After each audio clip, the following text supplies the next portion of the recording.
This video will show how I set up my lathe, and in particular how I used something called a pin chuck in order to hold a screwdriver blank so that I could turn it.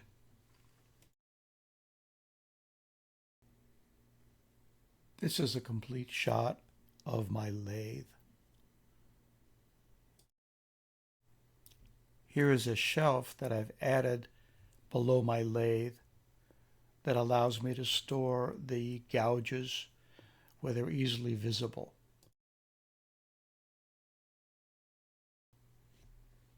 Here are two smaller shelves located below the large shelf, and on these smaller shelves I store the turning centers. Here are three chucks that I use with the lathe. The first one is a Nova G3. The second one is a 1/2-inch Jacobs chuck. The third is a 3/4-inch Jacobs chuck.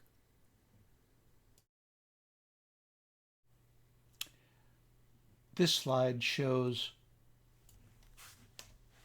a Wood River 7-function ratcheting screwdriver kit that requires that I drill a 3/4-inch hole in the wood that's going to become the handle.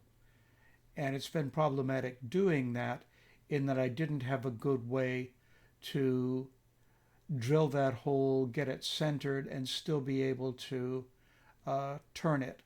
So I came up with something called a pin chuck.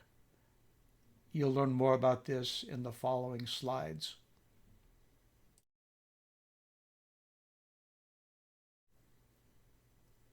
Here you see the pin chuck, which is nothing more than a cylinder with a flat spot, a notch cut in it, and in that notch is a smaller cylinder. When the lathe spins around, that smaller cylinder binds against the inside of the hole that it's in and keeps it from slipping.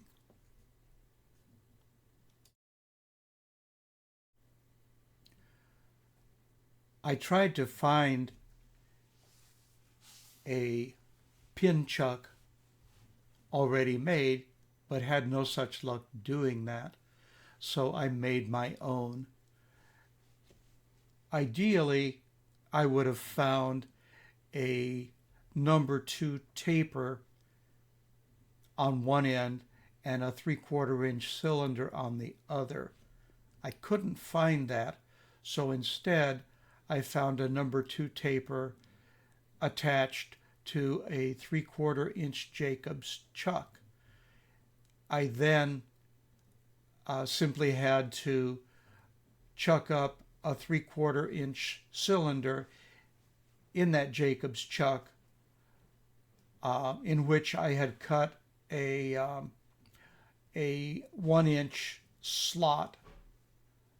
So not my first choice, but that's what I ended up doing.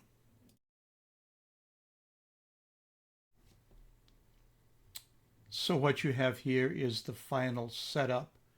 You can see the 3/4-inch Jacobs chuck, in which I have inserted a 3/4-inch steel cylinder with a 1-inch flat spot on it.